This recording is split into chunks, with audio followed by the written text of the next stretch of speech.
ఏం శివ, మళ్ళీ నీ గురించి ఏదేదో చెప్తోంది, నిజమేనా?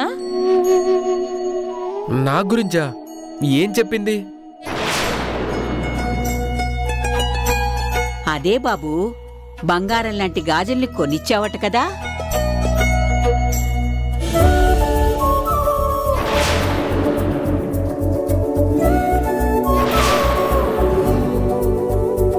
ఆ ఇవ్వడం వెనకున్న ఇష్టం పేరేంటా అని.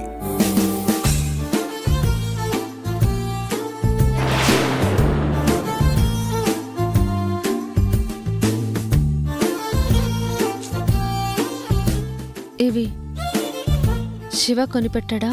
అవునమ్మగారు, నా చేతులకి ఎంతో బాగున్నాయి కదా. చెప్పబోయే కథానాయకుడా, అంత ఇష్టపడే కానుకనివ్వడానికి కారణం ఏంటట?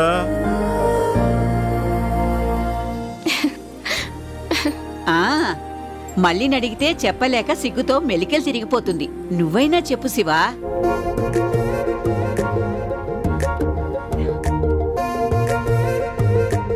గిఫ్ట్ ఇవ్వడం అంటే సంథింగ్ స్పెషల్ కదా. చెప్పంకుల్, తను నీకు ఫ్రెండా, చుట్టమా, లేకపోతే ఏదైనా డాష్ డాష్ డాష్ ఉందా? చెప్పంకుల్.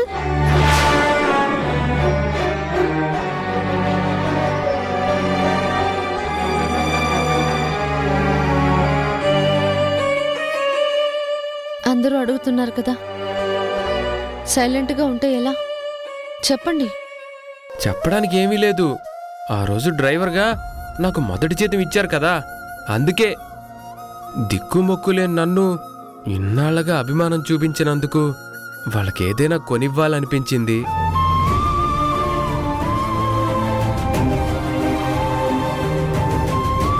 పిల్లలకేమో బొమ్మలు కొన్నాను, పెద్దవాళ్ళకేమో స్వీట్లు పంచాను. అలాగే మళ్ళీ కూడా ఆ గాజులు తెచ్చాను, అంతే.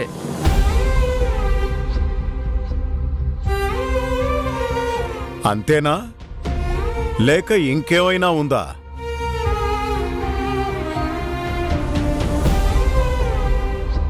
మేమేమీ అనుకోమలే శివా, చెప్పు. ఉంది.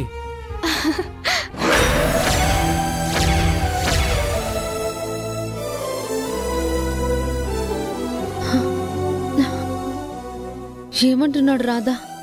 తనకి పెళ్ళైందని గుర్తులేక మళ్ళీ మీద. అదేంటంటే అది అది నానా, అమ్మా, గుడ్ న్యూస్. మినిస్టర్ గారిని కలవడానికి అపాయింట్మెంట్ ఫిక్స్ అయింది. రేపే సిటీకి వెళ్ళాలి.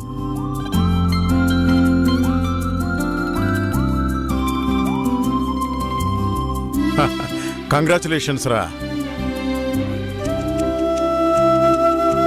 కానీ ఈ పరిస్థితిలో నువ్వు సిటీకి ఎలా వెళ్తావురా? నేను వెళ్ళను. నాకు బదులుగా మాధవి వెళ్తుంది. తనే మంత్రి గారితో మాట్లాడి ప్రాజెక్ట్ని ఓకే చేయిస్తుంది. ఏంటి ఓకే చేయించేది? మినిస్టర్ గారి రేంజ్లో పర్మిషన్ కోసం వెళ్ళాలంటే బిజినెస్లో అనుభవం ఉండాలి.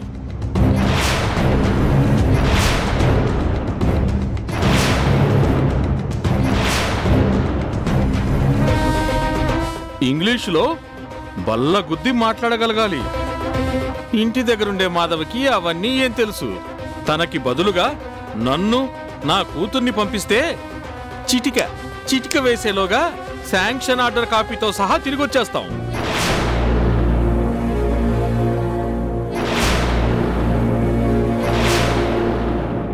మావయ్య, ప్లీజ్. మాధవి కెపాసిటీ అంటో నాకు తెలుసు. తను వెళ్లేది బిజినెస్ డీల్ కోసం కాదు. తను అడవి ప్రాంతంలో గిరిజనుల అభివృద్ధి కోసం కట్టబోయే రూరల్ కాలేజీ పర్మిషన్ కోసం.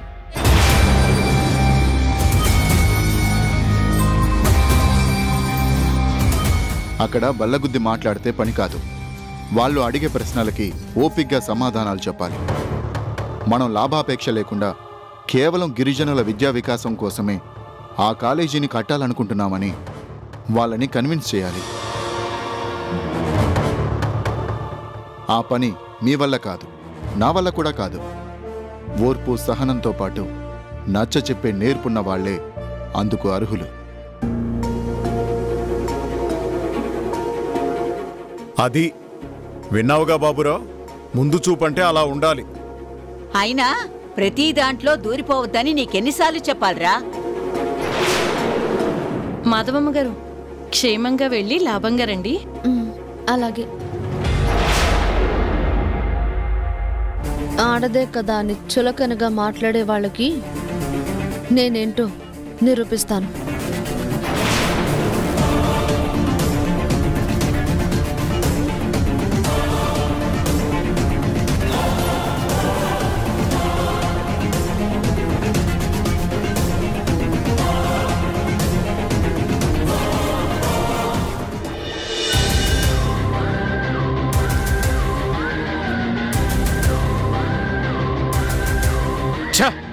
ఆ ఇంట్లో వాళ్ళకి నేనంటే మరీ లెక్క లేకుండా పోయింది. మరి చారులో కరివేపాకులాగా తీసి పారేస్తున్నారు. డాడ్, ఏంటి డాడ్, నేను ఇంట్లో లేనప్పుడు ఏదో గొడవ జరిగినట్టుంది. జరిగింది గొడవ మాత్రమే కాదు, అవమానం, దారుణమైన అవమానం. నాకు, నాతో పాటు నీకు కూడా. డాడ్, ఏం జరిగిందో కొంచెం అర్థమయ్యేలా చెప్పు. అది చెప్పమని ఇందాకటి నుంచి నేను కూడా అడుగుతున్నాను. దెబ్బతిన్న సింహంలాగా అటు ఇటు తిరుగుతున్నాడే గాని నోరు విప్పడే. జరిగింది సన్మానం కాదు, అవమానం. మీరు కూడా విని తరించండి.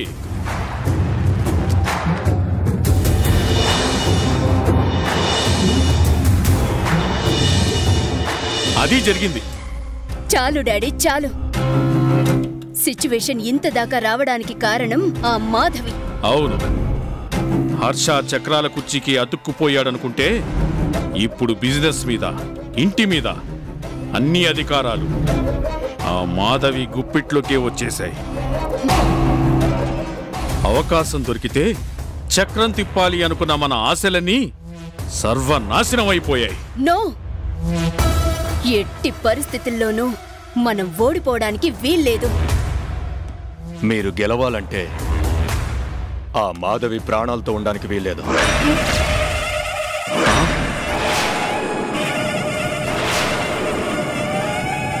మీరు సరిగ్గానే విన్నారు. మాధవి బ్రతుకుంటే ఎప్పటికైనా మీకు ప్రమాదమే. తెలుసు, కానీ మాధవిని చంపడం అంత తేలిక కాదు. అది గట్టి పిండం, చచ్చి బతికిన ఆడది. బాబురావు, గతంలో మీరేం చేశారో నాకు తెలుసు. ఒక్కసారి కాదు, 2 సార్లు. మీ ప్లాన్లు ఎందుకు ఫెయిల్ అయ్యాయో కూడా నాకు తెలుసు. సిద్ధప్ప గారు, అదంతా మీకు. కంగారు పడకండి. మీరు నేను ఇప్పుడు భాగస్వాములం. ఒక్కరికి ప్రాబ్లం వచ్చినప్పుడు మరొకళ్ళు సాల్వ్ చేసుకోవడమే మన మధ్య కుదిరిన ఒప్పందం. సరే, అన్నీ తెలిసిన మీ దగ్గర ఇక దాచాల్సింది ఏమీ లేదు.